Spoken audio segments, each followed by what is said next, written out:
자, 그러면 계속해서.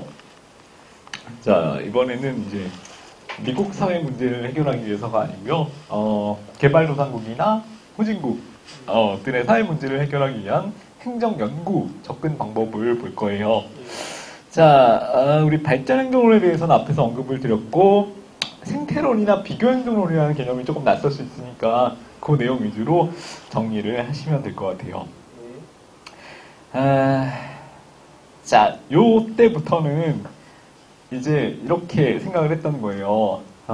사실 비교행정론이라는 연구는 사실 그 전까지는 그렇게 활성화가 되어 있지는 않았었는데,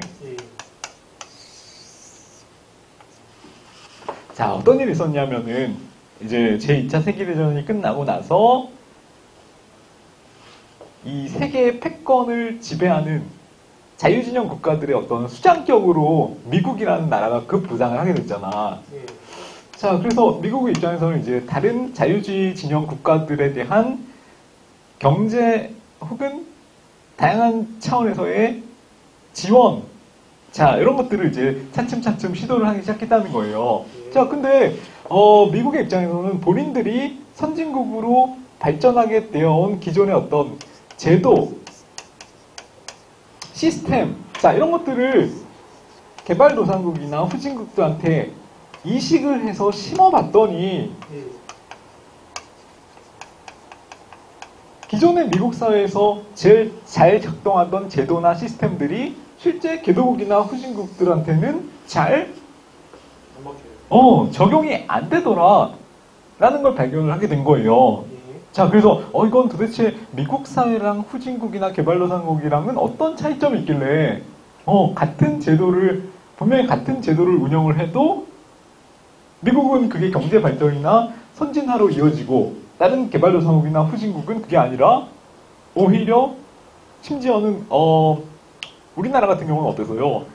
미국의 사회제도, 선진적인 권력제도를 우리나라한테 적용을 시켰더니 부작용으로 쿠데타 같은 게 막 발생되고 이랬잖아. 자, 그래서 그런 사회 문제가 발생된 이유가 도대체 어디 있냐? 미국이랑 다른 국가들이 차이가 나는 점이 무엇이냐라는 것들을 이제 비교하면서 연구해야 될 필요성이 생겼다라고 해서 등장을 하는 게 바로 비교행정론이라는 거죠. 자, 이 배경만 그냥 단순하게 이해를 하고 접근을 해주시면 돼요. 자, 그 다음에 생태론적 접근 방법이라는 건 사실 비교행정론의 한 분야라고 생각하셔도 돼요. 비교행정론의 한 분야라고 생각을 하셔도 되고요. 자, 기존에는 조직을 연구하거나 행정을 연구할 때 환경에 대한 연구를 했어요, 안 했어요? 환경 안 했어요. 환경에 대한 연구가 전혀 없었잖아. 그래서 폐쇄적 환경관에 근거한 행정 연구를 했었단 말이에요. 자, 근데 이때부터 비교행정론 연구를 통해서 본격적으로 행정과 환경과의 관련성에 대한 중요성을 인식하기 시작한 거예요. 야, 그냥 당당하게 딱 펴놓고 꺼내 뭐 이렇게 또 주섬주섬 책상 밑에서 막 꼼지락꼼지락 거리니 밀실에서 고등학교 아니에요. 여기는 고등학교 원래 도시락을 까먹듯이 그렇게 행동하실 필요가 없어요. 자, 어쨌든 생태론적 연구 방법이라는 것은 이제 본격적으로 비교행정론의 한 일종의 분야로서 본격적으로 행정과 뭐와의 관계를 환경과의 관계를 연구하기 시작한 어떤 환경관에 입각한 아니 연구를 그러니까 알았어. 내 질문이 막연했다라고 생각할게. 아저씨가 잘못한 건 없어요. 폐쇄적 환경관이었잖아. 근데 이제부터 생태론부터는 그렇지, 그걸 물어본 거예요. 환경과의 관련성을 연구하기 시작한 거를 환경관 중에서도 폐쇄적의 반대말 개방적 환경관이라고 얘기를 하잖아.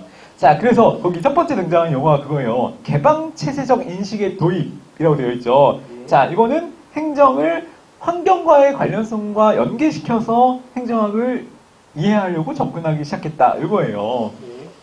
자, 왜 생태론자들은 거기 첫 번째 뒤에 후반에 나오죠. 서구의 행정제도가 왜 후진국에서는 잘 작동하지 않는 이유가 뭘까? 이렇게 생각을 해봤더니 그게 바로 사회 문화적인 토대가 다르기 때문이다. 이렇게 이제, 요 사회 문화적인 토대 환경에 맞춰서 행정학을 연구하기 시작했다는 거죠. 이때부터는. 자, 그렇기 때문에 당연히 환경과의 관련성을 중요하게 생각하면서 연구를 할 수밖에 없었다는 거예요. 그게 무슨 환경관에 근거한 개방적. 그렇지. 개방적 환경관에 근거했다는 거죠. 폐쇄주의가 아니고. 자, 개방적 인식의 도입. 이게 제일 중요한 거예요. 생태론 그러면은, 자, 그 전까지는 뭐였어요? 폐쇄적. 자, 과학적 관리론, 인간관계론, 생태주의. 과인행까지 오면서는 다 폐쇄적이었어요. 근데 이때부터 비로소 개방적인 환경관으로서 환경을 보는 관점이 아예 바뀌어버린 거야. 왜 바뀌었다고요? 기존의 선진국의 연구가 이식이 안 돼서. 후진국에 적용이 안 되는 이유가 사회문화적인 환경이 다르기 때문이다 라는 것을 인식하기 시작하면서부터 환경의 중요성을 그때부터 인식을 했고 그래서 환경을 연구의 대상으로 삼았다는 거죠. 됐죠? 배경.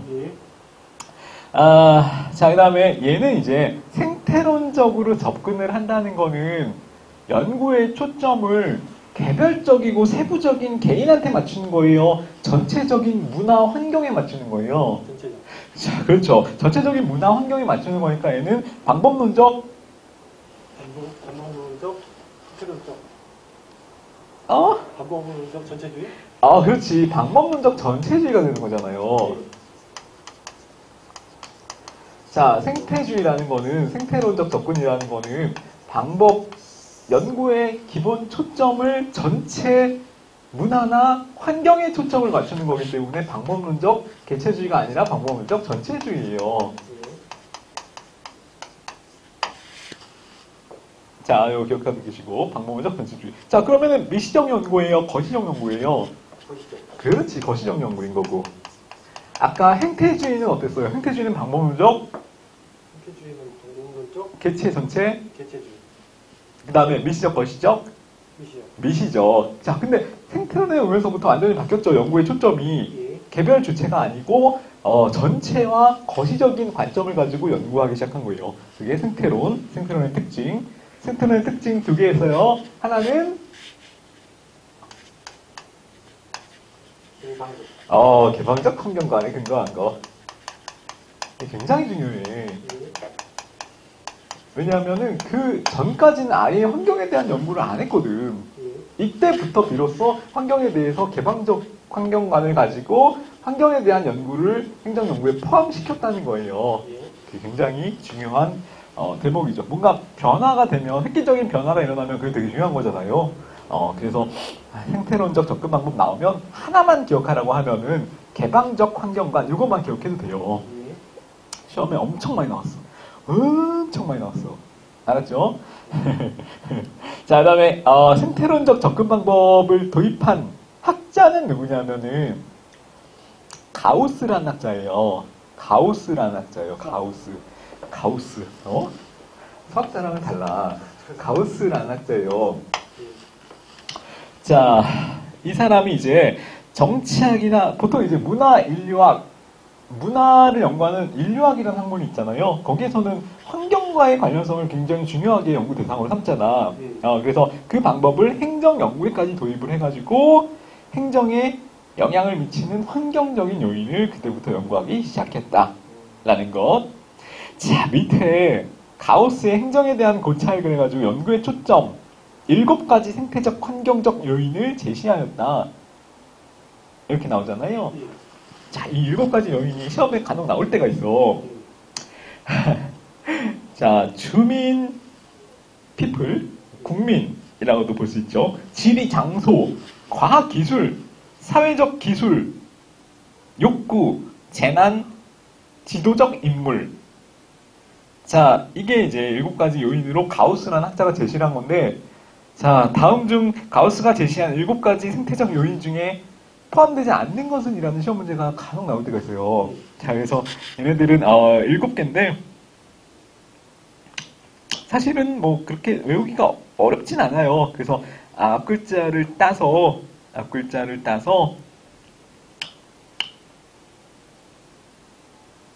정리를 한 번만 해주시면 될 것 같아요. 자, 주지, 과사, 욕제지. 주지, 과사, 욕제지. 자, 이런 식으로 정리를 하시면 될 것 같고, 많이 나오진 않아요. 가끔 한 번씩 나오는데, 그 운 나쁘게 내가 만약에 볼 시험에서 이게 나올 수 있잖아. 그러니까 그때를 대비해서 한 번만 봐두시라는 거죠. 자, 그 다음에 밑에 보시면은 생태론적 접근은 그래서 가우스라는 학자에 의해서 제시가 된 내용이고, 개방적 환경망을 갖고 있었고, 방법론적 전체에 초점을 맞춘 전체주의였고, 거시적인 관점이었다. 이런 내용을 기억하시면 되고요. 자, 그 다음에 그게 이제 비교행정 연구가 이제 본격화되면서, 비교행정론이라는 학문 분야가 또 새롭게 이제 나오게 되었다는 거죠. 자, 그래서 비교행정론은, 그러니까 생태론은 비교행정론의 한 분야다라고 생각을 하시면 돼요. 어렵게 생각하지 마시고. 그리고 나오게 된 배경은 후진국의 행정 문제를 연구하기 시작하면서 등장하게 된 연구 방법이었다라는 거를 기억해 두시고. 자, 그 다음에 밑에 보시면은 비교행정 연구는 디귿의 비교행정연구회를 중심으로 해서 1960년대에 활발히 전개되었는데, 자, 이거는 어떤 학자에 의해서 주도가 됐냐면은 리그스라는 학자에 의해서 주도가 된 거예요. 리그스. 자, 이제 학자 이름들이 하나씩 나오죠. 자, 근데 얘는 나올 때마다 대표적인 학자 한 명씩만 기억을 하시면 되지 다 기억하실 필요는 없어요. 근데 이제 비교행정 연구를 한 대표적인 학자가 리그스라는 학자이기 때문에 리그스는 기억을 해두실 필요가 있고, 생태론은 자주 나오진 않지만 혹시라도 나올 때를 대비해서 가우스라는 학자를 기억을 해두시면 되고, 가우스라는 학자. 자, 리그스는 그러면은 어떤 연구를 했느냐? 뒤에 130페이지에 보시면은, 자, 리그스의 주요 연구가 나오죠? 리그스의 주요 연구. 자, 이걸 한번 볼게요. 리그스의 주요 연구. 자, 리그스라는 학자는 처음에 이제 61년도에는 어떤 주장을 했냐면은 사회 이원론이라는 주장을 했어요. 사회 이원론. 자, 사회를 크게 두 개로 나눌 수 있다. 어떤 사회, 어떤 사회로 나눌 수 있느냐? 아직 근대화가 되기 전 사회와 되고 난 다음의 사회로 나눌 수 있다. 근대화가 되기 전에 어떤 사회예요? 원시사회? 야경사회? 그거 너무 옛날 아니야? 원시사회 말고요. 아니, 농사는 지어. 그래서 농경사회? 농경사회 내지는 농업사회 이렇게 표현을 했어요. 리그스는. 아니, 원시사회에서도 농경은 했다. 그쵸? 그래.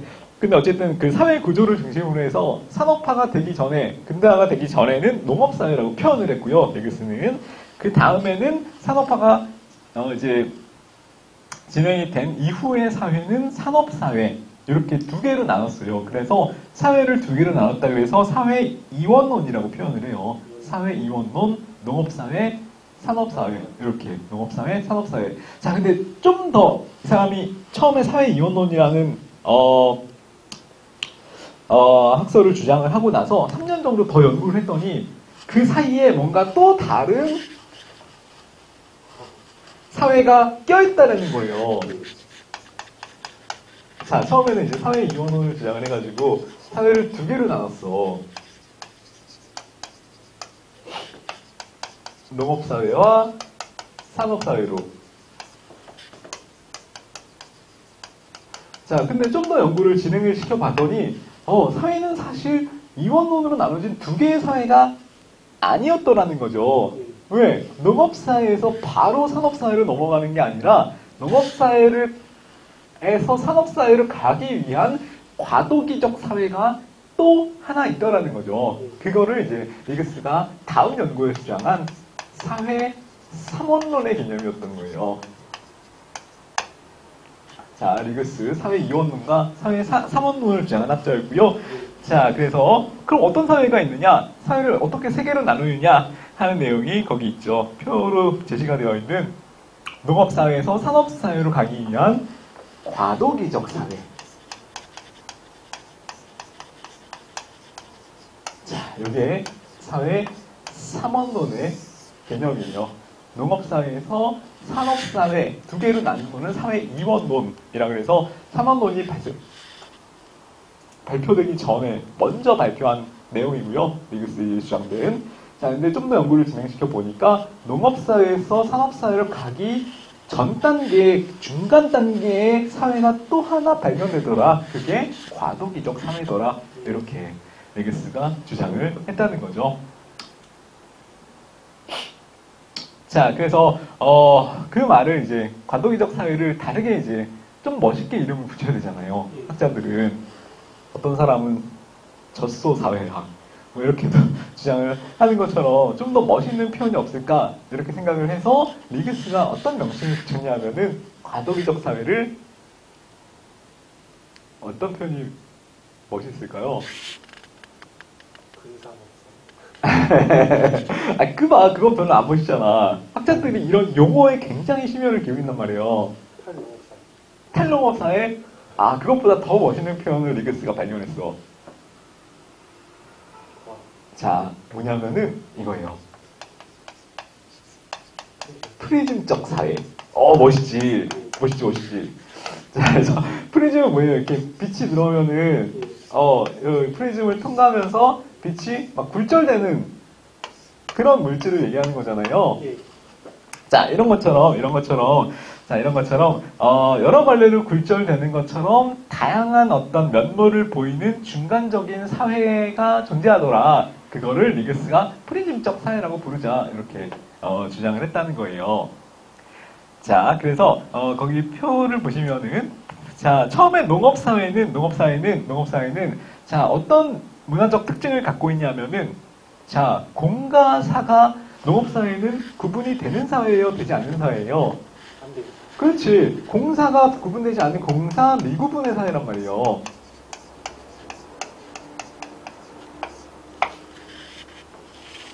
자, 공과 사가 구분되지 않았어. 자, 그래서 얘네들은 이제 생산자와 소비자가 특별히 구분되지 않는 거죠. 자, 그래서 농업은 생산한 주체가 농업 생산물을 다 소비하는 주체잖아요. 그래서 생산자가 곧 소비자가 되는 사회예요. 농업사회는 생산자와 소비자가 구분되지 않은 사회. 그 다음에 어떤 사회적 역할 관계의 구분이 모호한 사회. 자, 그런 사회를 이제 농업사회라고 하죠. 농업사회. 자, 그거를 뭐라고 표현했냐면은 공사가 구분되지 않다. 그래서 안방 같은 개념이다. 그래서 안방 모델. 이렇게 표현을 해요. 안방 모델. 그러니까 공사가 미구분됐다 이런 의미예요. 근데 그냥 그거를 좀 더 멋있게 표현하려고 안방이라는 표현을 쓴 거예요. 안방 모델. 자, 다시 농업사회는 무슨 모델?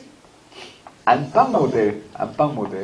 자, 그다음에 산업사회로 이행되기 전 단계로서 농업사회 중간에 껴있는 과도기 사회, 그거를 리그스는 프리즘적 사회라고 불렀다.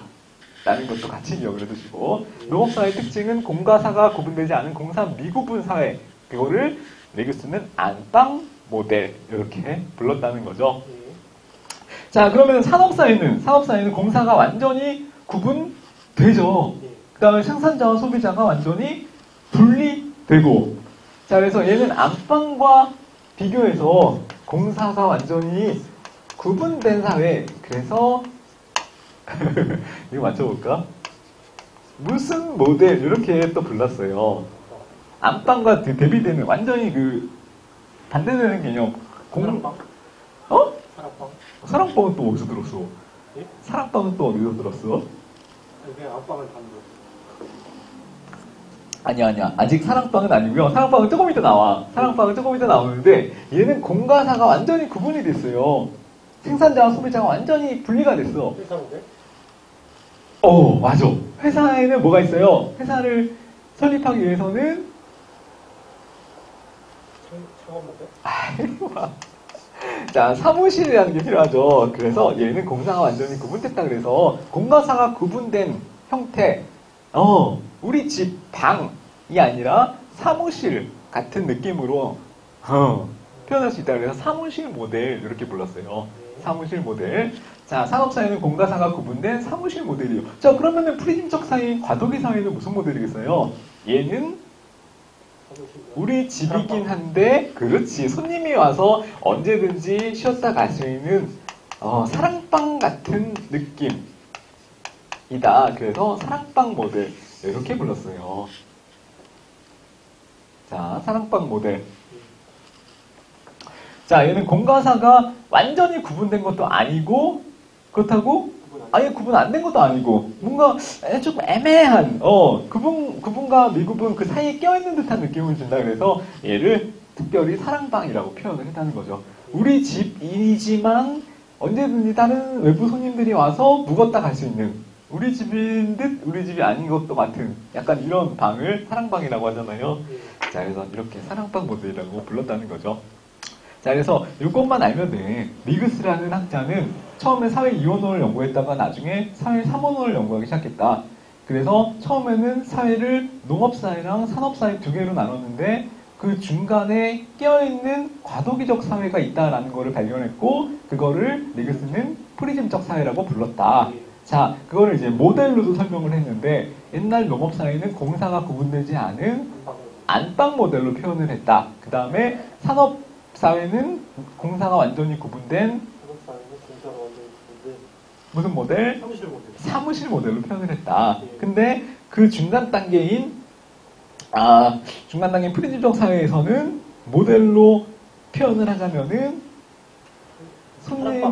손님이 언제든 와서 쉬어갈 수 있는 공가사가 완전히 구분된 것도 아니고 구분되지 않은 것도 아닌 사랑방 모델로 표현을 할 수 있더라. 이렇게 주장을 했다는 거죠. 자, 그래서 그 키워드만 잘 기억을 하시면 돼요. 키워드만. 과도기 사회였고 사랑방 모델이었고 프리즘적 사회라고 불렀다. 이렇게. 자, 그래서 밑에 보시면은 플러스 해가지고 프리즘적 사회의 특징 나오죠. 특징. 자, 이거를 용어가 시험에 지문으로 나올 수 있기 때문에 용어만 같이 정리를 할게요. 자, 이질적인 게 혼합되어 있다 그래서 그거 합친 거예요. 이질 혼합성. 어렵지 않죠? 이질 혼합성. 자, 그 다음에 가치 규범이 이원화되어 있다. 그러니까 농업사회 가치관과 산업사회 가치관이 약간 이질적으로 혼합돼서 이원화되어 있다. 그래서 가치 규범의 이중화, 아니면 규범이 많다 그래서 다규범화, 이렇게도 부르는 거예요. 다규범성. 자, 그 다음에 분파가 또 많다. 그래서 다분파성, 이렇게도 부르고요. 자, 기능이 완전히 분화가 된 것도 아니고 분화가 되어 있지만 실제로는 또 중복되어 있는 면도 있고, 이렇게. 그래서 기능이 중복적으로 기능한다. 그래서 기능의 중복성, 이렇게도 얘기를 해요. 기능의 중복성. 그러니까 여러 개가 같이 얽혀 있다는 느낌으로 이해를 하시면 돼요. 이질 혼합, 가치가 이중화, 다분파, 기능이 중복, 행정 부패가 제도화. 자, 이때도 농업사회는 부패가 가장 많이 발생될 수 있는 모델이죠. 자, 그 다음에 완전히 공가사가 구분된 사업사회는 부패가 잘 발생되지 않는 모델이라고 친다면, 과도기 사회는 어때요?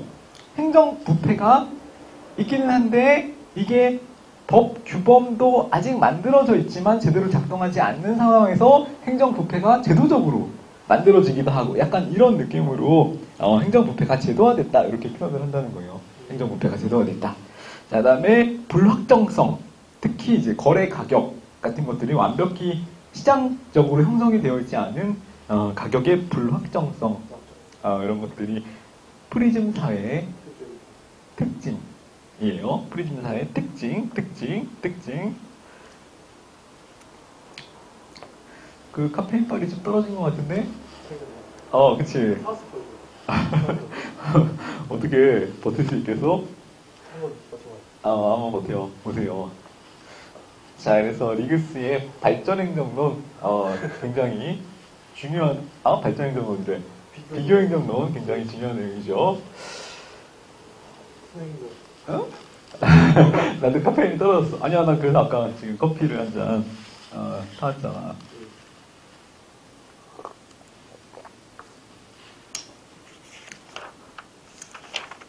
뒤에 나오는 내용이 되게 중요한데? 이거를 잘 정리하기 위해서는, 돌파하기 위해서는 고도의 집중력을 요할 텐데, 자, 천천히 진행을 해볼게요. 자, 어쨌든 간에, 리그스의 이제, 비교행정론 모델 중에서 리그스의 주요 연구는 이 사회 3원론이 핵심적인 연구였다라는 거 기억하시면 되고, 그 다음에 키워드들 위주로 잘 정리를 하시면 돼요. 자, 그러면 생태론적 혹은 비교행정 연구의 특징은 뭐고 어떤 문제점이 있었느냐 이런 것도 한번 볼게요. 자, 행정 연구를 할 때 굉장히 폐쇄적이지 않고 개방적인 연구를 할 수 있었다. 그래서 거시적인 안목을 제공할 수 있었다라는 게 특징이죠. 자, 그 다음에 얘는 어떤 국가들의 행정 현상을 연구하기 위해서, 자, 비교행정론이라는 거는 원래 왜 나왔어요? 개도국이나 후진국의 행정현상을 연구하기 위해서 나온 거잖아. 자, 그래서 후진국의 행정현상을 설명하는데 기여하였다.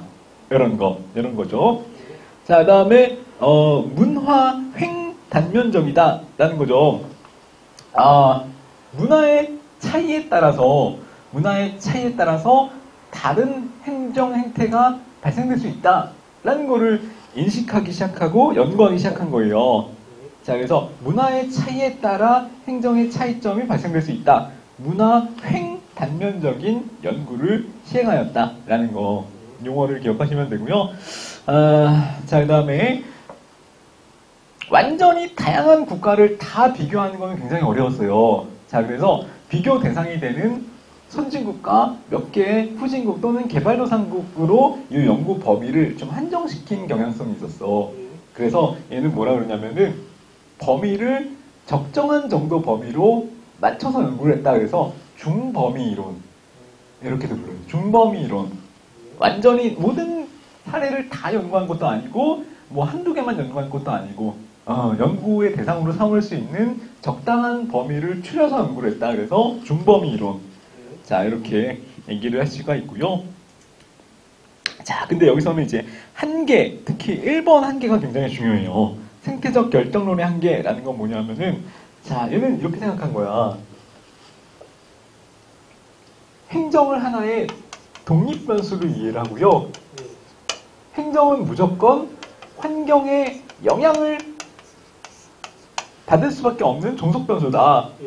이렇게 생각을 했던 거예요. 자, 우리 앞에 나왔던 행정학의 접근 방법 중에서 행정이라는 것은 독립변수에 영향을 받을 수밖에 없는 종속적인 변수다라고 해서 접근했던 게 그렇지. 결정론적 방법론이었잖아요. 자, 결정론적 접근 방법이었잖아요. 자, 그래서 얘는 행정의 뭐를? 능동적인 역할을 이해하지 못한 거예요. 그냥 행정이라는 거는 소극적으로 환경에 의해서 결정될 뿐인 수동적인 존재. 이렇게 생각을 했다는 거죠. 그거를 무슨 논이라고 한다고요? 결정론이라고 한다고. 결정론. 자, 그래서 생태론적 접근, 비교 행정론의 가장 큰 한계점은 행정의 능동적인 역할을 이해 못하고 환경의 영향에 따라서 그냥 결정되는 결정론적 시각이라는 한계점을 갖는다.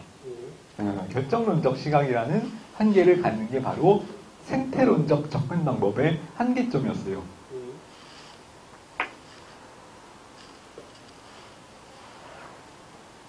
자, 그러니까 행정의 독자성을 인정한 거예요, 안 한 거예요? 안 한 거죠. 행정을 그냥 환경에 대한 종속 변수로 취급하면서 과소평가했다는 표현이, 그래서 여기 이렇게 표현이 되어 있는 거예요. 자, 이걸 이해만 하시면 돼요. 그러니까 이런 연구 방법을 결정론적 연구 방법, 이렇게도 부른다. 결정론의 반대는 뭐? 임의론 또는?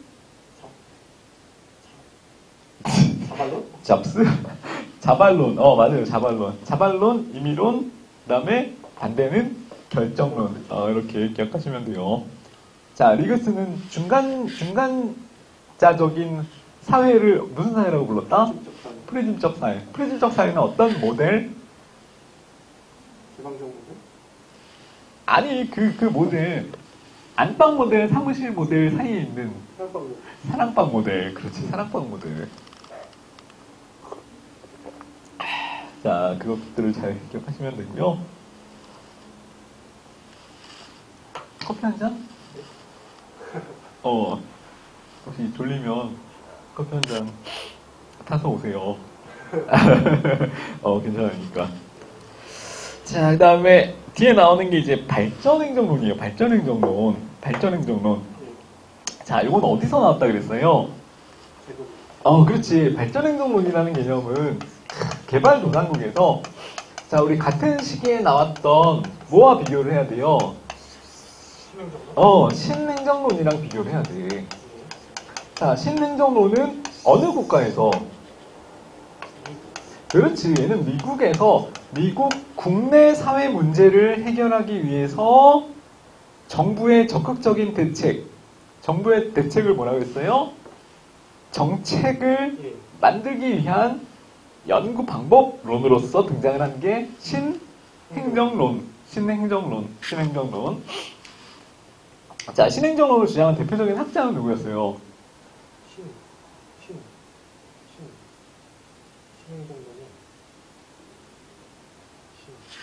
자, 찾아보시고 나중에. 자, 반면에 발전행정론이라는 거는 같은 시대에 1960년대 즈음에 등장을 하긴 했지만 미국 왈도. 신행정론은 왈도죠, 왈도. 자, 발전행정론이라는 거는 1960년대 같은 시기에 신행정론이랑 등장을 했지만 미국이 아니라 개발도상국이나 후진국에 뭐를 추구하기 위해서? 사회 문제를 해결하기 위해서 등장을 한 거고요. 경제성장. 그렇지. 그거를 이제 다른 말로 세 글자로 근대화. 안 되겠다. 어떻게 할래? 카페인이라도 좀 먹고 오니까. 근대화를 추구하기 위해서, 자, 근대화의 가장 이제 중요시하게 다뤘던 근대화의 이념이 효과성이었죠. 근대화 이념이 효과성이었고, 자, 미국 사회 사회 문제를 해결하기 위해서 가장 중요하게 생각했던 이념은 이때 당시 형평성이었고, 자, 그것도 같이 비교해서 정리해야 되는 내용이 있어요. 그래서 같이 봐주실 필요가 있고요. 자, 그래서 발전행정론이라는 건 어떠냐면 어쨌든 주로 이제 개발도상 국가에서 발전과 관련해서 행정이 어떤 역할을 수행해야 되느냐 이런 거에 초점을 맞춘 연구였어요. 그래서 얘는 행정의 적극적인 역할을 강조하는 이론이죠. 그러니까 정치행정 이론이었죠. 자, 신행정론이나 발전행정론 마찬가지예요. 정치행정 이제 이론론의 측면에서 행정의 적극적인 역할이 중요하다, 강조되어야 한다 이렇게 주장을 하고 접근을 했던 이론이었다는 거죠. 자, 얘는 특징이 뭐냐면은 아까 생태론은 행정의 종속변수적 측면을 강조했다고 그랬잖아요. 그건 뭐예요? 행정은 그냥 환경에 영향을 받는 종속변수일 뿐이다. 이렇게 접근을 했던 이론인데 반해서 발전행정론은 생태론과는 다르게 행정의 독립변수적 측면을 강조했어요. 자, 이거는 뭐예요? 행정이 그냥 환경으로부터 영향을 받는 수동적인 존재가 아니라 행정이 능동적이고 적극적인 역할을 수행할 수 있다. 이렇게 접근을 하는 거죠. 자, 그래서 환경과의 상호작용을 가능하게 할 수 있다. 행정이 능동적이고 적극적인 역할을 해서 자, 이렇게 접근하는 입장이라는 거예요. 그게 행정의 독립변수적 측면을 강조했다라는 내용인 거죠. 자, 이거 되게 중요한 내용이에요. 그래서 이거는 이제 나중에 조직론을 할 때도 나오겠지만 행정의 독립변수적 측면을 강조했다. 환경과의 관련성에서 행정의 적극적인 역할, 능동적인 역할을 강조했다. 그걸 무슨 변수적 측면?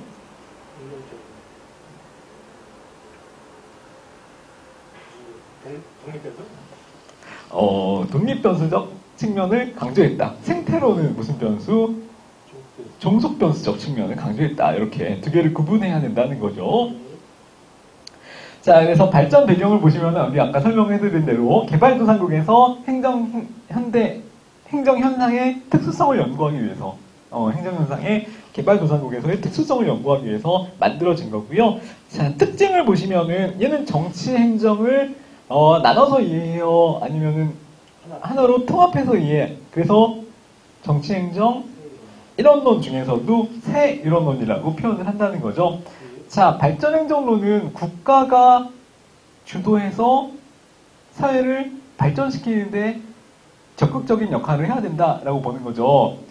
자, 그러니까 얘는 시민에 의한 적극적인 역할인 거예요? 아니면 소수 권력층이나 엘리트들에 의한 발전인 거예요? 엘리트. 그렇지. 얘는 이제 소수의 엘리트에 의해서 정부의 관리가 필요하다라고 보는 엘리트주의적인 관점을 갖고 있는 거예요. 엘리트주의적인 관점. 아, 이거 굉장히 중요해요. 엘리트주의적인 관점. 자, 혹시 이해하기가 힘드시면 그냥 70년대 우리나라를 생각하시면 돼요. 박정희 시대를 생각하시면 돼요. 소수의 엘리트에 의해서 주도되는 발전과 성장, 이런 거예요. 민간에 의해서, 시민들에 의해서 주도되는 그런 것이 아니고. 자, 그 다음에, 얘는 국가에서 주도해서 행정의 적극적 역할, 발전의 역할을 임무를 부여받는 거니까 국가 주도형 발전이라고 표현할 수 있죠. 국가 주도형 발전. 자, 그 다음에 발전행정론에서 가장 중요하게 다뤘던 이념은 뭐라 그랬어요? 행정의 효과성이라고 했죠. 그래서 효과성 중심의 가치를 강조했다라는 거. 자, 효과성의 가치를 강조했다라는 거. 가장 중요한 행정 가치로서 효과성을 중시했다라는 내용을 기억하시면 돼요. 자, 근데 한계는 뭐냐? 문제점은 뭐냐라는 거죠.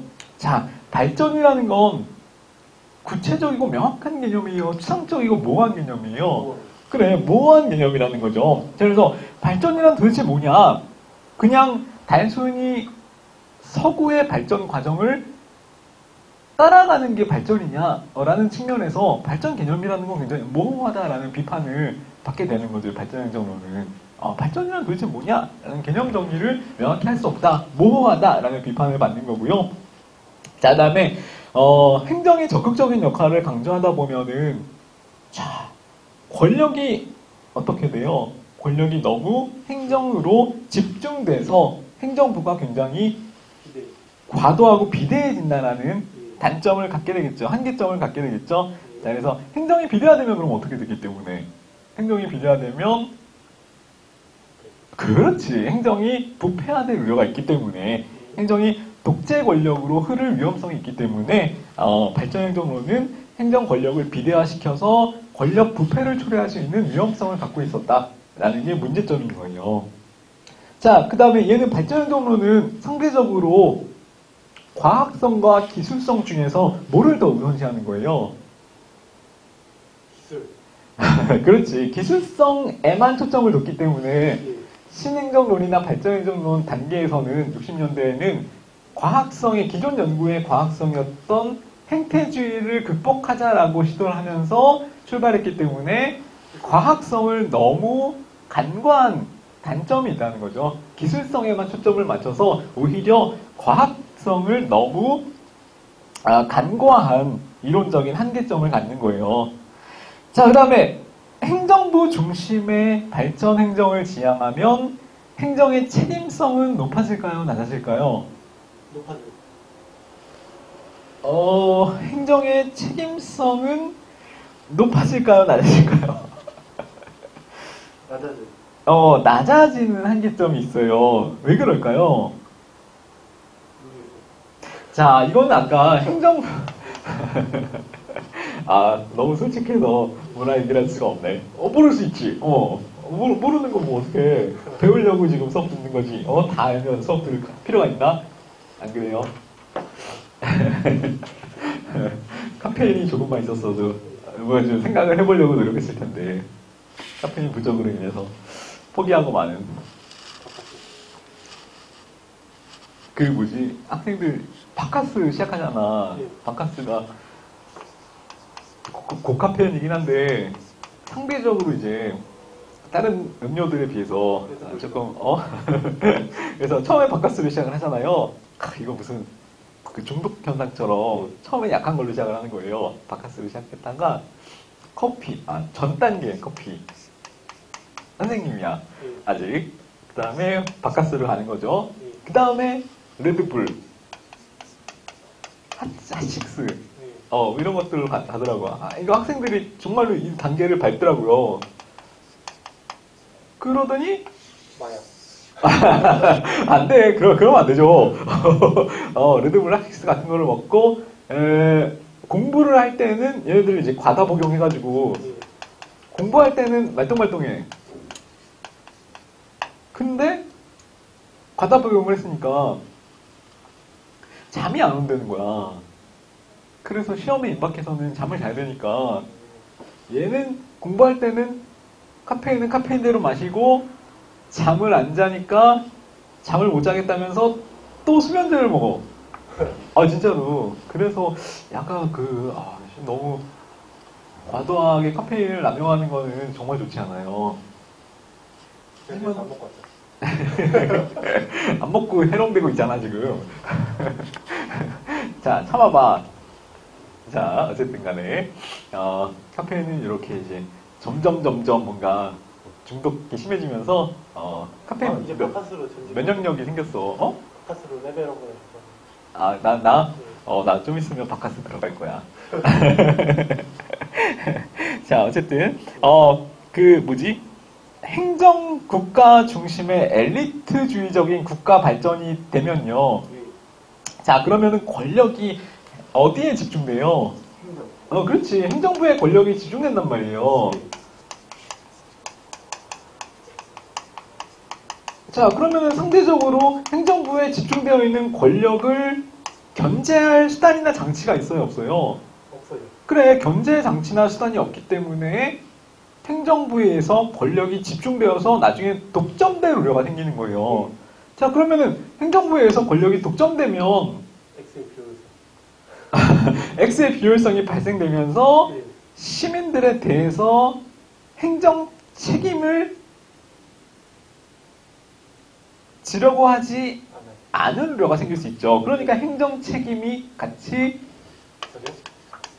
저해될 우려가 있는 거죠. 행정 책임이 저해될 우려가 있는 게 바로 발전행정론의 한계점이었어요. 자, 그래서 우리 정리했던 내용들을, 그 특징들 간략하게 잘 정리를 해놓으셔야 되고, 특히 키워드들 있죠. 키워드들을 정리하는 게 제일 중요해요. 발전행정론이 나온 배경은 개도국의 근대화를 도모하기 위해서 행정부의 적극적인 개입과 역할을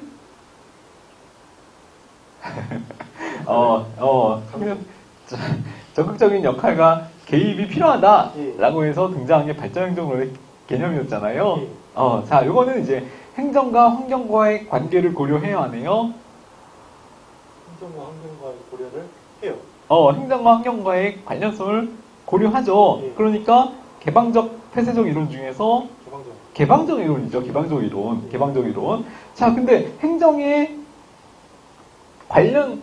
환경과의 관련성을 관련성을. 강조함에도 불구하고, 강조하지만, 예. 기존의 환경이 그냥 행정이 단순히 환경에 영향을 받는 종속 변수적 측면만 강조하던 기존의 결정론적 이론과는 다르게 행정의 뭐를 강조해요? 독립변수.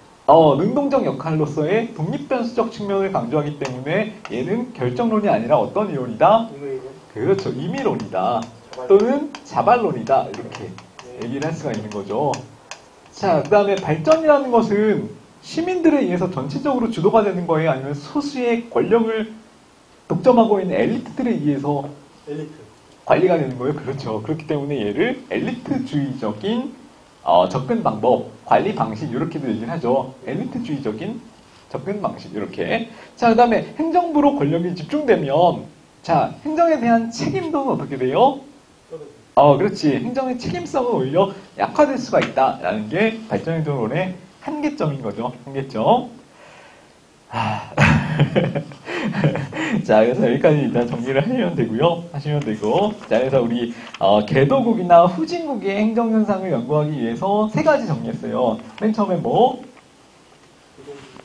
처음에 생태론적. 그렇지. 생태론적 접근.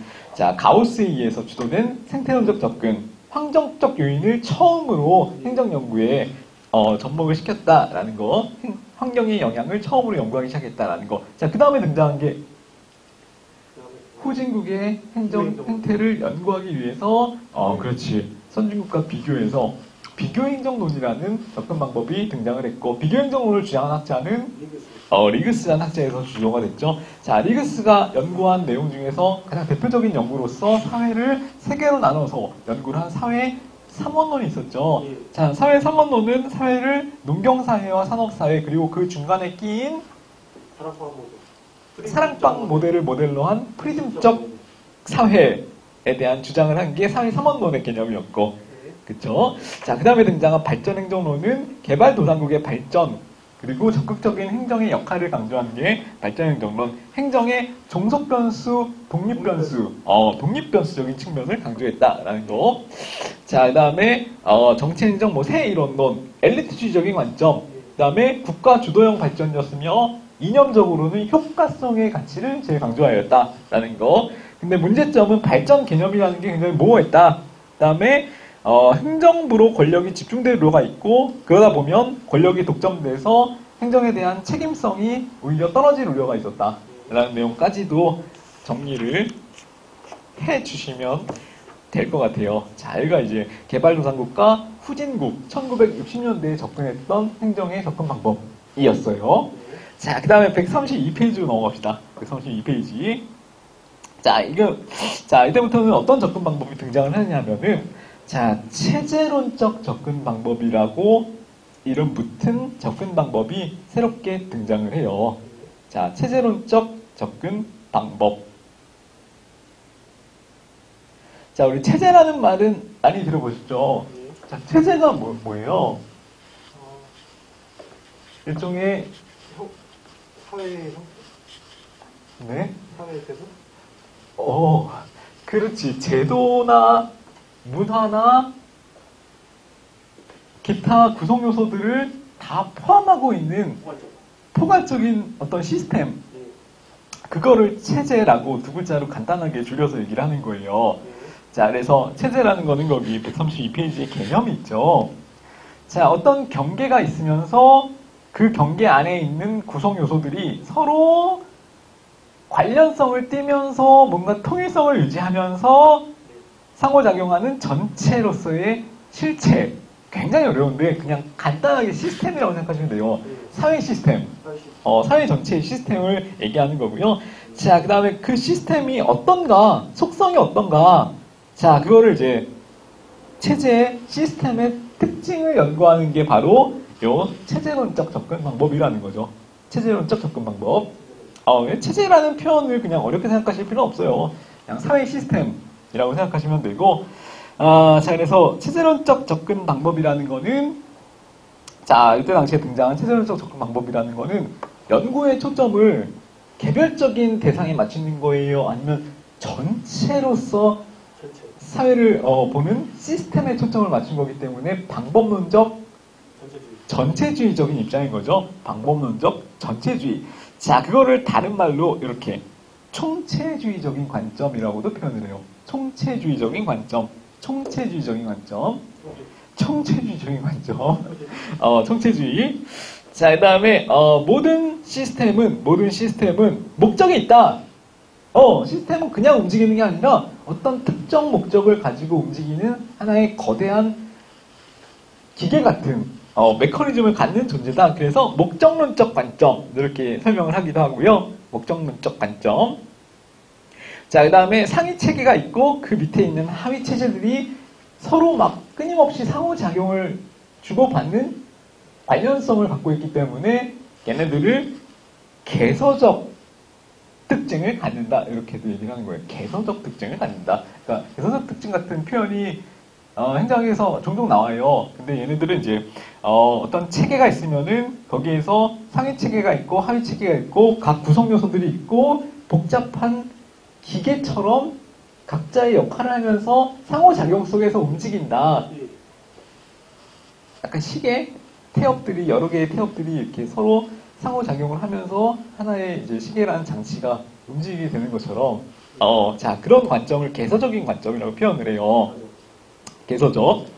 자, 반대말은 비개서적 관점 이런 표현도 등장을 하는데 그것도 나중에 나올 거예요. 자, 그 다음에 시간 중시 관점 그래가지고,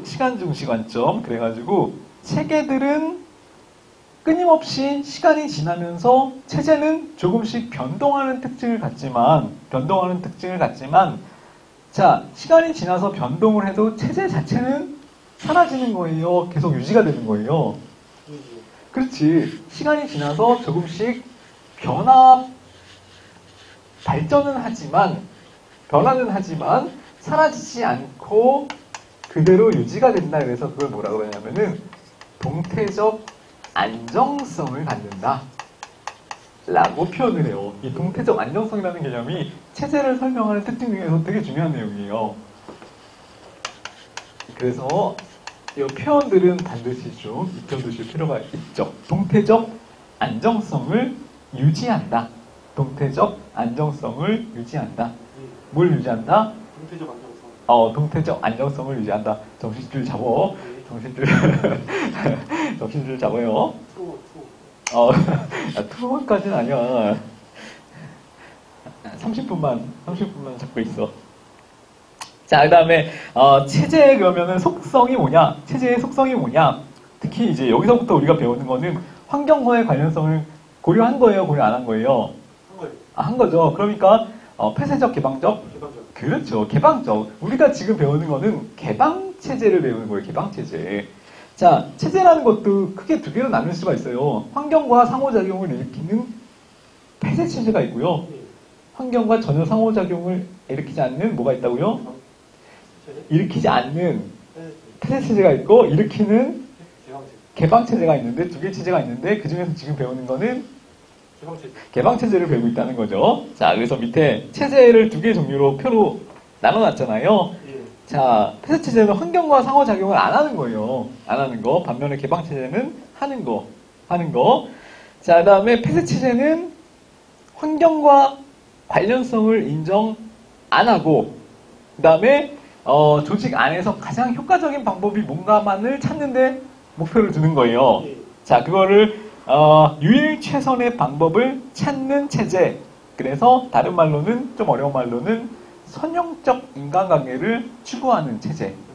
선형적 인간관계를 추구하는 체제. 이렇게 표현을 해요. 자, 반면에 이제 개방체제는 환경과 상호작용을 하면서 다양한 목표를 추구하는 환경에 따라서 환경이 변하면 그때그때 조직이 추구해야 되는 목표 같은 게 달라질 수 있잖아요. 자, 그래서 목표 달성이 굉장히 다양하게 이루어지는 게 개방체제의 특징이에요. 개방체제의 특징. 자, 그거를 다른 말로 뭐라 그러냐면은 등종국성, 동일종국성 이렇게 표현을 해요. 등종국성, 동일종국성.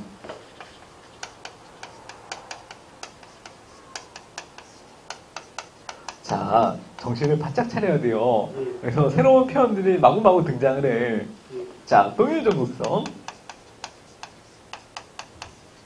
자, 이건 뭐냐면은 아까 체제라는 거는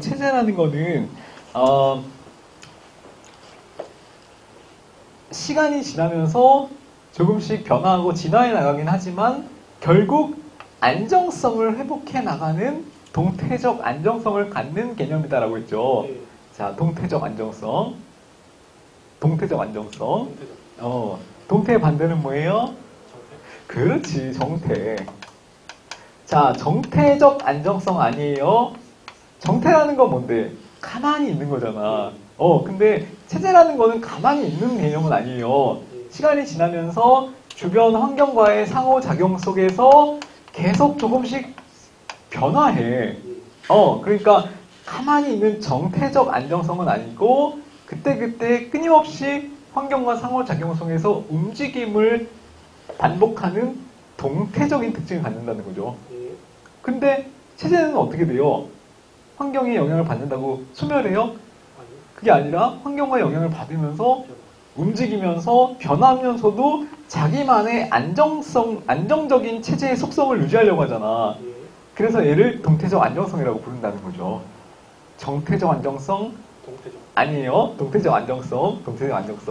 자, 근데 이 같은 말이에요. 등종국성이라는 거는 뭐냐면은 끝에 가서는 종국에 가서는 결국 안정성을 확보한다. 대등해진다. 그 다음에 이것도 마찬가지죠. 결국에 가서는, 종국에 가서는 동일해진다. 동일하게 안정성을 회복한다. 동일 종국성, 등 종국성.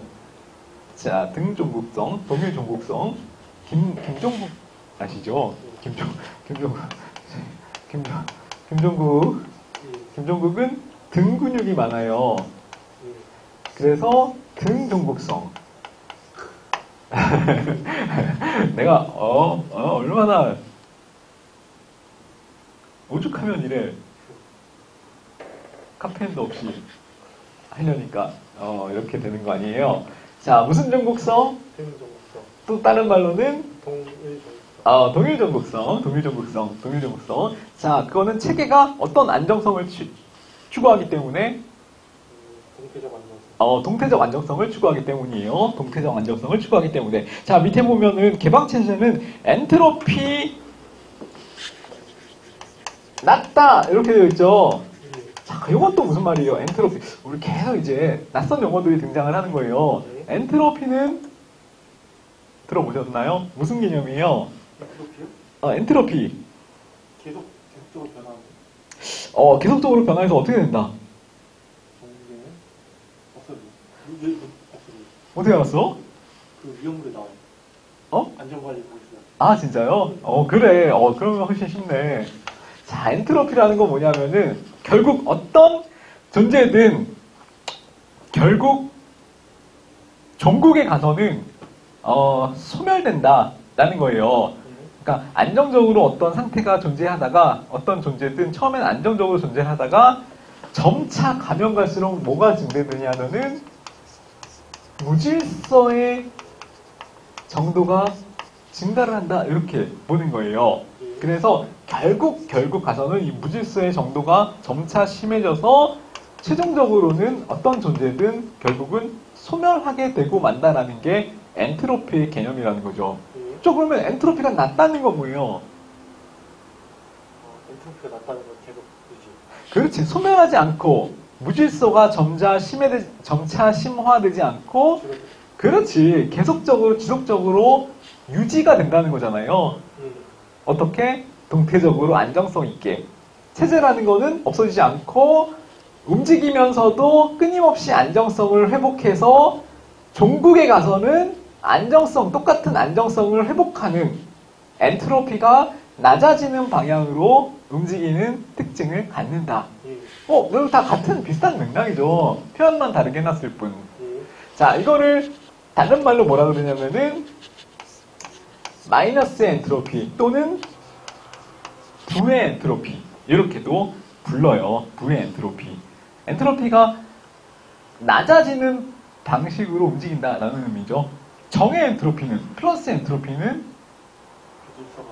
무질서가 높아지고 소멸되는 방향으로 움직인다라는 거죠. 자, 괜찮네. 자, 그래서 개방체제의 특징 거기 나오죠. 등종국성과 동일종국성 그 다음에 엔트로피가 감소되는 방향으로 움직인다. 엔트로피가 감소된다는 건 해체된다, 항상성을 유지한다. 엔트로피가 감소되는 거는 항상성을 유지. 그렇지, 항상성을 유지한다라는 거예요. 그래서 얘는 다른 말로는 또 항상성이 있다. 이렇게도 표현할 수가 있다는 거죠. 새로운 용어들이 등장을 하는데 하나만 이해하면, 동태적 안정성만 이해하면 나머지는 다 같은 말이에요. 같은 맥락이야. 그러니까 이해를 잘 하셔야 돼요. 이해를. 자, 그래서 개방체제 특징했죠. 개방체제 특징. 자, 그거를 이제 좀 더 세분화시켜서 표현해 놓은 게 밑에 있는 내용들이에요. 개방체제 특징. 자, 체제라는 거는 구성 요소가 여러 개죠. 여러 개의 구성 요소들이 개서적으로 질서를 유지하고 있죠. 개서적으로. 자, 그래서 복수의 구성 요소로 이루어져 있다. 그 다음에 시스템, 체제라는 거는 경계가 있어요, 없어요? 경계가 있어요. 당연히 경계가 있죠. 그래서 경계가 분명히 존재를 하고, 경계 밖에는 뭐가 있는 건데? 환경. 그렇죠. 얘는 아니고. 체제가 있고, 분명히 환경과 구분되는 경계라는 것이 있어요. 그 다음에 경계 밖에 있는 환경과 끊임없이 상호작용을 하고 있는 게 체제라는 거죠. 자, 그래서 경계가 존재한다. 그 다음에 전체성. 구조, 기능, 분학, 통합 등이 서로 복잡하게 얽혀 있다. 이거 이해되시죠? 자, 기능이 다양하다. 하지만 그 목표 달성이 결국에 가서는 종국적으로는 동일해진다. 라는 게 등종국성 또는 동일종국성이라는 개념이고, 자, 다음에 얘는 뭘 유지해요? 동태적인 안정성, 그 다음에 항상성, 이거를 유지한다. 엔트로피는 늘어난다, 줄어든다? 줄어든다. 그거를 부의 엔트로피다 라고도 부른다는 거죠. 자, 그 다음에 체제라는 거는 마지막 속성이 뭐냐면은 가만히 있는 게 아니고요. 이것도 동태적이기 때문에 끊임없이 진화하는 특징을 갖는다는 게 마지막 특징이에요.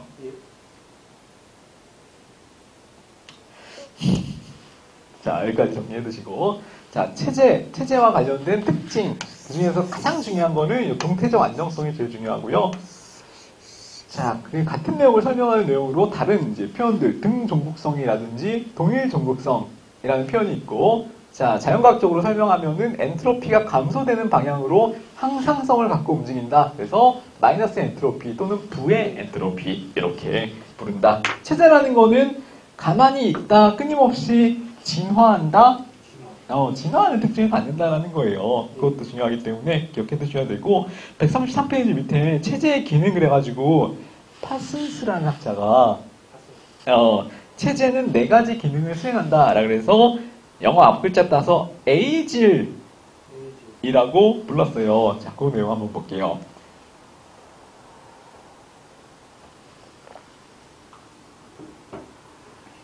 자, 체제는 그럼 어떤 기능을 수행하느냐? 자, 이거 내용은 어렵지 않아요. 환경의 변화, 환경은 계속 끊임없이 변화하니까 거기에 적응을 해야죠. 적응 기능. 어댑테이션, 그래서 A질 중에 A예요. 자, 그 다음에 체제는 가만히 그냥 존재하는 게 목표가 아니라 조직 체제 자체의 목적이 있겠죠. 그래서 목표 달성 기능. goal attainment, 그래서 앞글자 따서 G예요, G. 적응 기능, 그 다음에 목표 달성 기능, goal. 그 다음에 통합 기능, integration. 그래서 I. 통합 기능, integration, I. 그 다음에 체제 유지 기능, latent pattern, maintenance. 그래서 L이에요, L. 합치면 A질. 누가 주장을 했다? 파슨스라는 학자가 주장을 했다. 에이질 기능. 그러니까 얘는 뭐예요? 체제의 체제의 4가지 기능. 그렇지. 체제의 기능을 설명한 게 파슨스의 에이질 이론이에요. 내용은 어렵지 않아요. 자, 그 다음에 체제 모형은 그냥 쭉 보시면 되고요. 체제라는 거는 체제가 중간에 있으면은 환경에서 투입을 받아서 자, 그걸 다시 환경으로 산출해낸다. 그리고 그 전환 과정, 중간에서 하는 게 체제의 역할이다.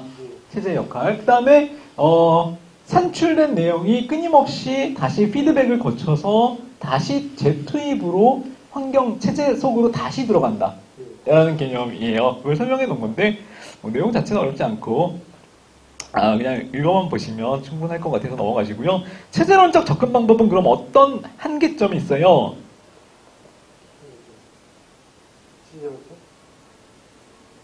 자, 얘는 동태적인 안정성을 굉장히 중요하게 생각했죠. 중요하게 생각했죠. 생각하지 않아도 돼. 배울 거기 때문에. 정신 차리시고. 기지개 한번. 생태론적 오류. 근데 그 뭐지? 그렇지. 그런 접근도 좋아요. 근데 일단 뭐, 학자가 아니기 때문에, 우리들은 이걸 내가 뭐 학설을 만든다라는 느낌으로 이해를 하실 필요는 없고요. 그런 거 있잖아. 행정법 공부할 때는 내가 판사가 아니야. 근데 내가 막, 이런 사건은 이게 맞지 않아? 막 이러면서 스스로 막 판사의 입장에서 하는 사람 있어요. 자, 그거는 틀린 접근 방법이고요. 우리는 그냥 외우면 돼. 판사들이 해놓은 말을 외우면 되고, 행정학은 학자들이 해놓은 표현을 외우면 되고, 물론 이해는 해야 되겠지만. 자, 그래서 어쨌든 체제론적 접근 방법의 한계에 대해서 이제 학자들이 얘기를 해놓은 것이 있으니까 그걸 한번 같이 봅시다. 자, 얘는 이제 체계는 끊임없이 동태적인 안정성을 갖고 있다 그랬죠. 안정성을 갖고 있다. 라는 거는 진화하긴 하지만 뭔가 발전하거나 변동되거나 소멸되는 부분에 대해서는 이 안정성의 개념을 가지고는 설명을 할 수가 있어요, 없어요? 없어요. 없지. 아예 소멸에 대해서 혹은 변화, 완전 급격한 변화에 대해서는 체제라는 것을 개념을 가지고는 급격한 변화나 소멸 자체를 설명할 수가 없어요. 왜냐하면 체제는 그냥 무조건 안정적으로 유지가 된다라고 전제하기 때문에 그 이상의 상황에 대해서는 체제의 개념으로는 설명을 아예 할 수가 없는 거야. 자, 그래서 첫 번째 정태성과 현상 유지적 성격이라는 건 그거예요. 급격한 정치 사회적 변화에 대해서는 오히려 체제만 가지고는 접근을 하거나 설명을 할 수가 없는 거야. 체제가 왜 바뀌어? 아니야, 체제는 안 바뀌어. 그대로 동태성을 유지하면서 안정적으로 그냥 있는 거야, 체제는. 이렇게 생각을 한다는 거죠, 체제론자들은. 자, 그러니까 급격한 변화나 발전, 소멸 이런 거에 대해서는 설명을 할 수가 없다라는 현상 유지적 성격을 갖는다라는 건데, 그거를 다른 말로는 정태적 성격을 갖는다 이렇게 표현을 하는 거예요. 자, 여기서 우리 또 시험에서 헷갈리는 포인트가 있어. 체제는 아까 뭐라 그랬어요? 정태성이 아니라 동태적 안정성을 갖는다고 했죠. 자, 근데 체제는 한계를 봤더니 정태성을 갖는다는 한계가 있대. 이건 무슨 말이에요? 사라지는 조직인데?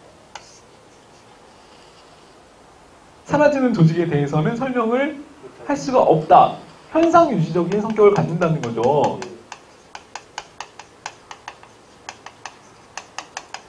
자, 그러니까 얘는 동태적 안정성을 갖는 게 체제의 속성이다 라고 설명을 하는 거예요. 체제의 속성은 동태적 안정성을 갖는다 라는 건데, 근데 이 이론 자체는 그대로 안정적으로 머물러 있는 체제에 대해서만 설명을 할 수가 있고, 사라지는 것, 소멸되는 것에 대해서는 설명을 할 수가 없기 때문에 이 이론의 성격 자체는 굉장히 현상 유지적이고 정태적이라는 거죠. 자, 그러니까 얘는 이론의 성격을 얘기하는 거고요. 이론의 성격이 정태적이고 현상 유지적이라는 거고, 얘는 체제의 속성이 동태적이고 동태적 안정성을 추구한다는 거고. 이거 무슨 말인지 아시겠어요? 이론의 성격이 정태적인 이론의 성격을 갖는다는 거고, 체제의 속성이 동태적 안정성을 추구한다라는 거고. 이해됐어요? 저거는 다른 사람들 공격할 때 저걸 보여줘요. 저 논리가 이론이 정태적이라는 거. 이론 자체, 체제론적 접근이라는 접근 방법 자체가 정태적인 이론이라는 거고. 자, 얘는 체제 이론에서 설명하고 있는. 체제의 속성 자체가, 체제는 어떤 특징을 가져? 체제라는 거는 안정성을 동태적으로 추구하는 특성을 가져. 체제에 대해서 설명하는 거고. 이것만 구분하시면 돼요. 그래서 무조건 동태라는 말만 기억하고 정태가 아니었어 그러면서 이론의 성격을 묻는 문제에도 정태성이 나오면 틀리다고 생각하는 학생들이 있는데 두 개는 구분을 해놓으셔야 돼요. 그래서 정태성과 현상 유지적 성격에 대한 내용은 그렇게 이해를 하시면 되고요. 자, 다음에 밑에 보시면은 행정의 가치 문제에 대해서는 체제론적 접근에서 언급을 많이 했을까요, 안 했을까요? 안 했어요. 굳이 가치 문제에 대해서는 굳이 고려를 하지 않은 거예요. 그래서 가치 문제에 대한 경시라는 측면에서 체제론적 접근의 공격을 받고 있는 거고요. 그거를 이제 한계점이나 문제점으로 지적을 할 수가 있는 거예요. 시간이 많이 됐네. 자, 공공선택론을 오늘 다 끝내려고 했었는데, 할 수 있는 데까지 한번 해봅시다.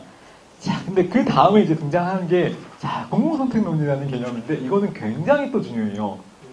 이때까지 했던 행태론이나, 그 다음 뭐 했어요? 신행정론. 그 다음에, 비교행정론. 비교행정론, 발전행정론, 생태적 접근, 이것보다도 더 중요한 게 바로 이 공공선택론이에요. S급. 자, 그래서 이거는 조금 하다 다음 시간에 마저 하는 경우가 있더라도 일단은 진도를 시작을 해야 될 것 같아. 자, 이거는 어떻게 생각을 하시면 되냐면요. 우리 신공공관리론 있었죠. 예. 자, 신공공관리론은 언제 발생된 개념이었어요? 신공관리론 70년대, 그렇지. 70년대에서 80년대. 7, 80년대. 그렇지. 오일쇼크. 오일쇼크. 무슨 실패? 정부 실패. 그렇죠. 정부 실패의 문제를 해결하기 위해서 예. 뭐를 어떻게 하자? 행정을 어떻게 하자? 탈정치화하자. 탈정치화 한다는 거는 행정에 무슨 기법을 도입하자? 작고 효율적인 거. 자, 딱 물어보면은, 경영적 맞아. 딱 이걸 물어보면은, 이걸 대답하고, 이걸 대답하고, 이걸 대답해. 그러다가, 복습 효과. 어떻게 이렇게 돌아간다? 행정의 경영화를 추구하자는 거죠. 예. 경영화를 추구하자는 게 탈정치화의 개념이었죠. 그게 이제 정부 실패의 문제 때문에 등장한 1970, 80년대의 신공공관리론의 개념이었고, 예. 신 빼고 공공관리론은 언제 나온 거예요? 공공관리론은 1880년. 그치. 처음에 이제 행정학의 과학적 기법으로 행정학을 적용하자라는 관리론이 나왔던 게 신 아니고, 소방차? 공론이래. 공공관리론이었고.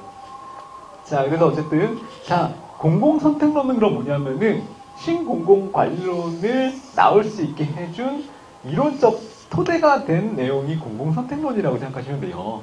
신공공관리론이 등장하게 된 이론적 배경이에요. 이론적 배경. 자, 요게 공공선택론. 그러니까 신공공관리론도 중요했죠. 예. X급이었는데 이론적 배경이니까 또 얼마나 중요하겠어요. 예. 그래서 얘도 S급. 굉장히 중요하니까 잘 정리를 해놓으실 필요가 있다는 거죠. 자, 개념은 근데 똑같아요. 맥락은 똑같아요. 왜냐면 이론적 배경이 된 거기 때문에. 자, 신공공관리론과 마찬가지로 공공선택론 역시 행정에 있어서도 시장적 기법을 도입하자 이거였어요. 간단하게 설명하면 공공선택론도 행정에 있어서 비시장적 영역에서도, 행정이라는 건 시장이 아니잖아요. 비시장적 영역에서도 시장적 기법을 도입해야만 행정에 있어서의 비효율이나 비능률을 막을 수가 있다. 그렇게 등장하는 게 공공선택론의 개념이에요. 자, 그래서 시장적 기법을 도입하자. 또 다른 말로는 경제학적 기법을 도입하자. 자, 이런 게 이제 공공선택론의 주요 모토였죠. 자, 그래서 궁극적으로는 뭐를 극복하자? 정부의 실패를 극복하자 해서 나온 게 바로 공공선택론의 개념이에요. 자, 그래서 뭘 도모하자? 효율성을 극대화하자. 효율성을 도모하자라는 게 바로 공공선택론의 개념. 자, 이것만 알면 이제 핵심적인 내용은 다 정리가 되는 거예요. 공공선택론, 다른 게 아니다. 신공공관리론, 나중에 나오는 신공공관리론의 행정의 경영화의 이론적 배경으로 등장한 게 공공선택론이었다. 이건 뭐냐? 행정, 비시장적 영역인 행정에 있어서도 시장적 기법을 도입하자. 경제학적 기법을 도입하자. 그걸 통해서 뭘 하자? 행정의 효율성을 증진시키자. 이렇게 등장을 하는 게 바로 공공선택론이었다는 거죠. 자, 그 다음에 마지막으로 또 등장한 건 뭐예요? 90년대 이후에 복습 차원에서 뉴 거버넌스 여기까지 이어지는 거죠.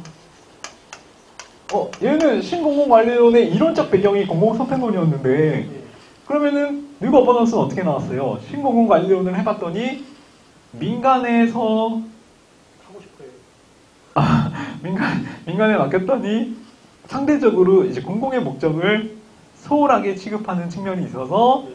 정부와 시민과 기업이 하나로 네트워크를 형성해서 협치에 의한 공공 서비스를 제공하자라고 등장했기 때문에 얘는 신공공관리위원회 갖고 있던 한계를 어떻게 한 거예요? 보완 극복해서 등장을 한 게 뉴 거버넌스라는 개념이었죠. 협치. 중요하게 생각했던 이념은 한 시간 늘 얘기했던 신뢰와 협력. 아니 이걸 얘기할 것 같아가지고 기회를 준 거야. 신뢰와 협력, 협치, 신뢰와 협력. 협치, 신뢰와 협력을 중요시했던 게 뉴 거버넌스. 이건 조금 이따 볼 거고. 일단 공공성부터 볼 거예요. 자, 그래서 어쨌든 정부 실패 문제를 해결하기 위해서 효율성을 극대화시키기 위해서 공공 행정의 영역에 있어서도 경제학적인 접근 방법을 시도해야 된다라고 해서 등장한 게 공공선택론. 이름 잘 기억해 두시고 공공선택론. 자, 근데 왜 이름이 공공선택론이냐면은 경제학은 뭐의 학문이다 그래요? 그래, 경제학은 결국 선택의 학문이다 라고 표현을 하잖아. 그래서 공공도 경제학처럼 선택이 중요하다. 선택을 중심으로 포커스를 선택에 맞춰서 이해를 하자. 시장처럼 이렇게 접근을 하는 접근 방법이기 때문에 공공선택론이라고 하는 거예요. 공공선택론. 자, 등장 배경은, 자, 얘는 어떤 학문을 기반으로 등장을 했다? 경제학. 경제학의 기반이 되는 건 또 뭐였어요? 수학이죠, 수학. 자, 그래서 기본적으로 경제학과 수학의 기법을 배경으로 요 행정을 연구했다라고 해서 경제학자와 수학자들에 의해서 성취됐다 이렇게 얘기를 해요. 자, 근데 여기서 이제 또 대표적으로 공공선택론을 주장한 학자, 대표적인 학자를 또 하나 정리를 하겠죠. 이번에 특히 오스트롬에 의해서. 자, 오스트롬 하나 기억하시고요.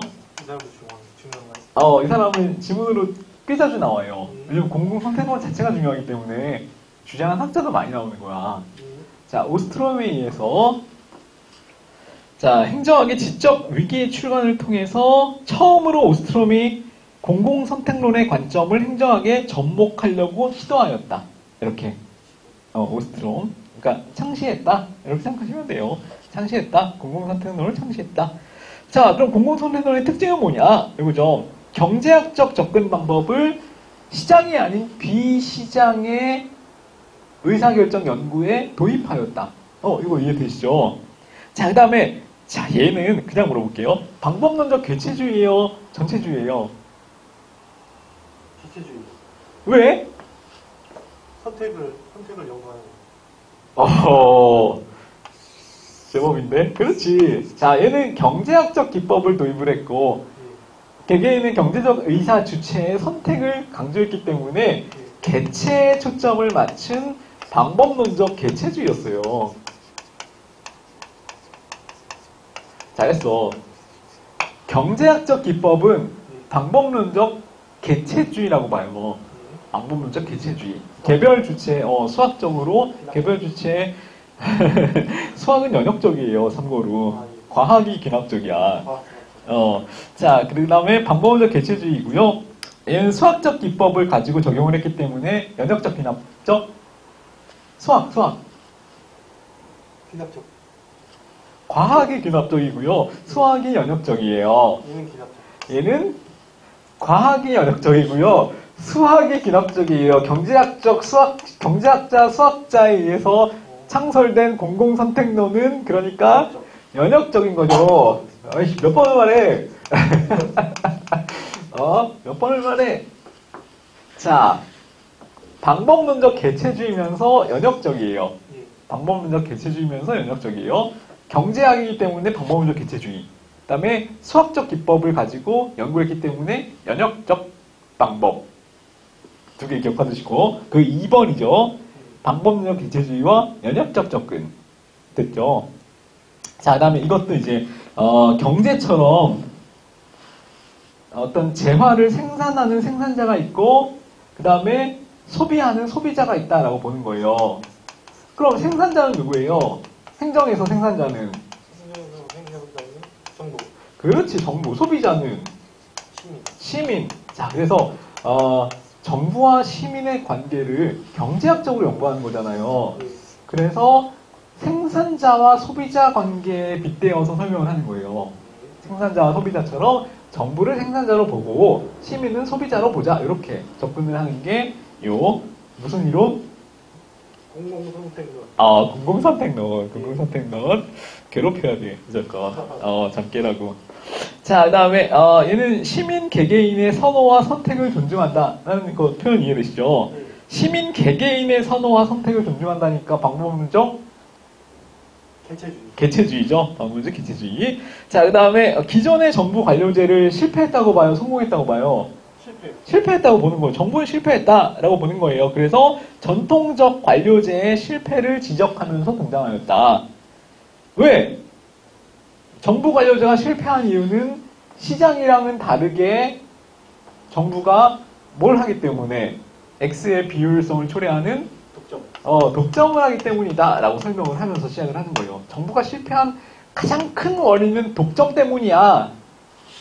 경제학에서는 그렇지 않잖아. 시장에서는 그렇지 않거든. 정부가 실패한 이유는 독점 때문이야. 이렇게 생각을 하면서 정부 실패를 지적하고 들어가는 게 바로 공공선택론의 기본 입장이었어요. 자, 그럼 어떻게 해야 돼요? 6번에 관료제 하지 말자. 비관료제 하자.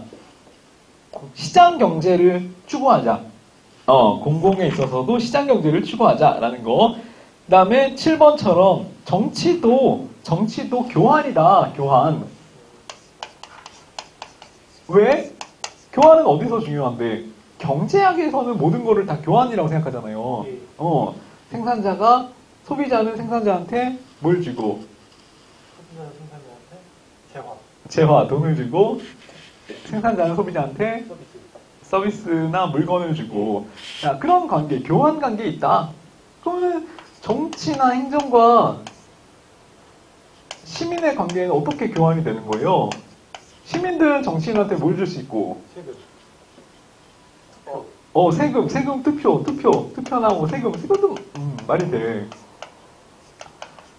그 다음에 정치인은 시민들한테 행정 서비스. 그렇지. 잘하네. 컨디션이 살아나는데 마지막 끝날 때 되니까 정신이. 자, 이런 관계 있다는 거예요. 이건 무슨 관계예요? 교환 관계라고 보는 거지. 경제학에서처럼 행정이나 정치도 결국은 교환 관계다.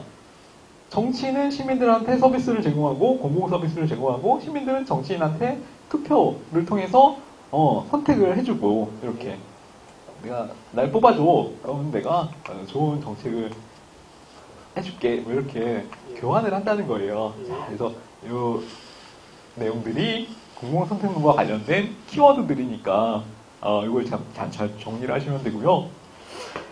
끝날 줄 알았죠? 이제부터야. 공공선택론은 지금부터예요. 자, 공공선택론의 주요 모형 있죠? 이게 시험에 나오는 거예요. 앞에 내용들은 다 이해를 하기 때문에 별로 어렵지 않잖아요. 그래서 걔네들은 뭐 시험에 나와도 다 맞춰. 하지만 우리 지금부터 배울 공공선택론의 주요 모형을 시간 관계상 다 할 수가 없기 때문에 일단 1번에 나오는 뷰캐넌과 털럭의 적정 참여자 수 모형부터 한번 봅시다. 자, 요거 하나만 봐야겠네, 오늘. 9개 있었는데. 아예 아쉬워라. 이거 아닌데, 좋아하는 것 같은데. 너무 아쉽네. 이미 귀에 걸렸는데. 시간만 있으면 9개 다 하네. 자, 되게 진정성이 안 느껴지지? 알았어. 자, 무슨 모양? 뷰캐넌과 털럭의 적정 참여자 수 모형이에요. 1번에.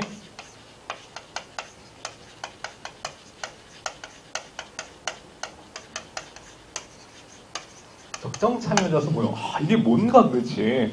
자, 일단 이 공공선택론이라는 거는 다 왜 정부가 실패했느냐 정부 실패를 다루는 거잖아요. 네. 정부 실패의 원인이 어디에 있느냐? 자, 그거를 다루는 거기 때문에 뒤에 나오는 9가지의 이론들이 있는데 9개 이론들이 있는데 걔는 다 궁극적으로는 그냥 정부 실패가 왜 일어났는가를 설명하는 거예요. 그런 이제 관점에서 얘네들을 봐주시면 될 것 같고, 자, 거기 보시면은 뭐라고 되어 있어요? 비용. 자, 이건 비용이고요. Y축이 비용이고, 그 다음에 X축은 참여자예요. 참여자 수인 거죠. 참여자 수. 예. 자, 그 다음에 개념을 봤더니 IC, 인터널 커스트라 그래요.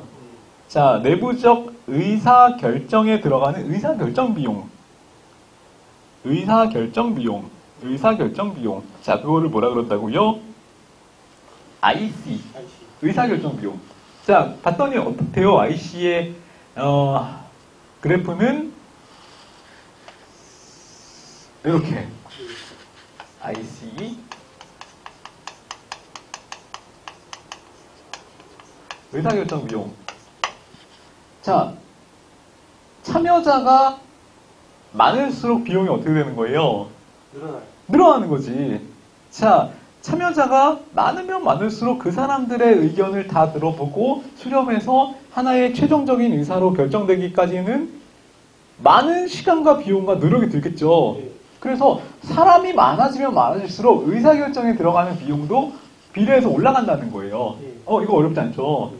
자, 이거 어렵지 않아요? 의사결정 비용은 사람이 많아지면 많아질수록 올라간다. 자, 그거 기억해 주시고. 자, 그 다음에 밑에 봤더니 EC라는 개념이 있어요. EC.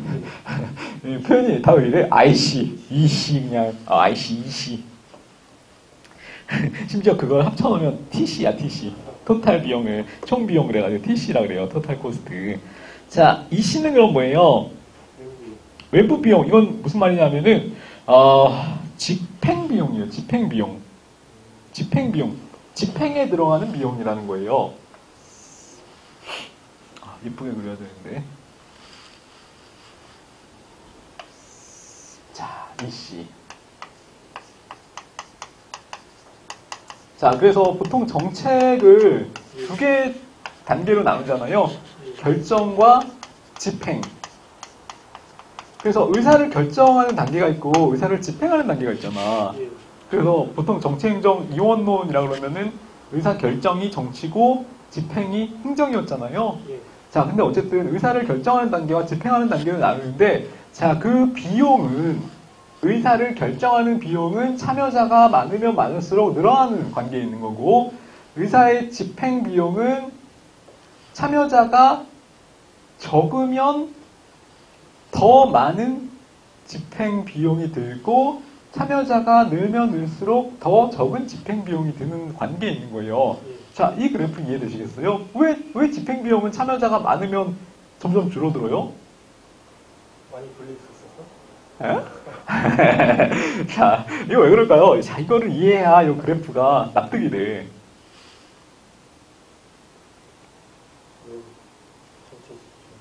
자, 이건 의사결정 비용이랑 관련성을 생각해서 이해를 하셔야 돼요.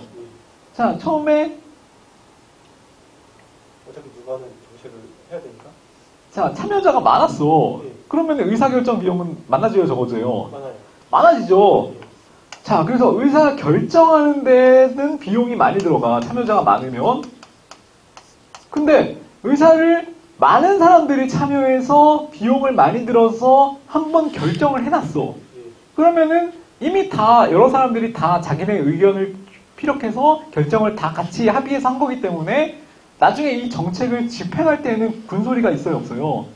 없어요. 군소리가 없어요. 그래서 집행 비용은 처음에 의사결정에 참여자가 많았으면 집행 비용은 완전히 줄어들어요. 이거 이해되시죠? 근데 만약에 처음에 참여자가 적었어. 그러면은 의사결정 비용은 적어요? 많아요, 적어요? 참여자가 적었어. 의사결정 비용은? 적어요. 적지. 자, 별로 몇 사람 의견 조율할 게 없는 거예요. 그러니까 의사결정에 따르는 시간 비용도 별로 없어.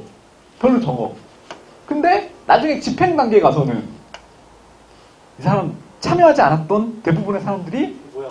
뭐야, 이씨, 누구랑 얘기해서 이런 정책 결정을 내린 거야? 이러면서 방해를 한단 말이에요. 그럼 나중에 갖고 집행 단계에서 그 사람들을 다 일일이 찾아다니면서 설득해야 돼. 예. 그러면은 그때 들어가는 비용은 적어요, 많아요. 커요? 많아요? 많지. 자, 그래서 참여자 수가 적으면 의사결정 비용은 크다, 작다? 참여자 수가 작으면 의사결정 비용은 적고, 집행 비용은 많아요. 크다라는 관계에 놓이는 거예요. 예. 두 개가 반비례 관계야. 예. 의사결정 비용이 높아가면 나중에 집행은 쉽기 때문에 집행 비용은 줄어들고, 의사결정 비용이 참여자 수가 작아서 적으면 나중에 정책 집행하는데 비용이 더 들기 때문에 집행 비용은 오히려 올라가고 이런 관계에 있다는 거예요. 예.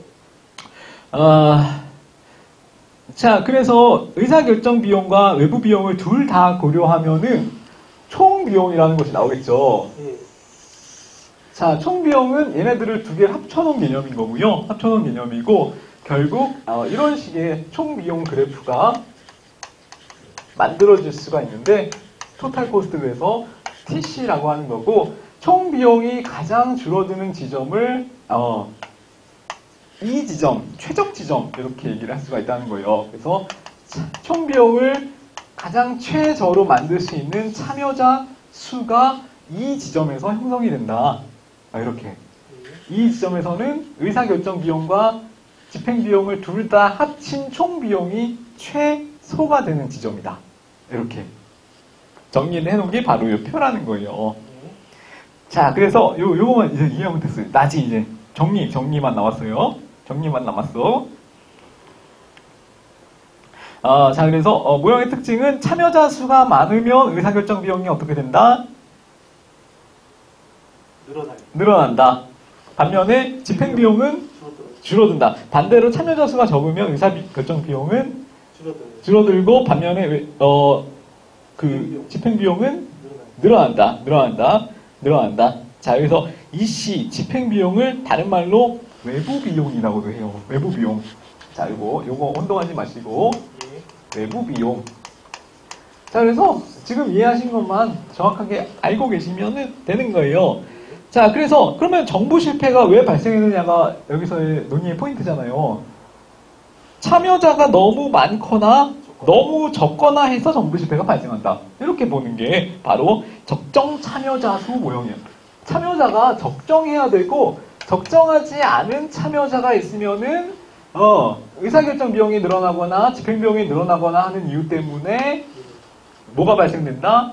정부 실패가 발생된다. 그래서 정부 실패를 설명하는 공공선택론의 첫 번째 모형이 적정 참여자 수 모형이라는 거예요.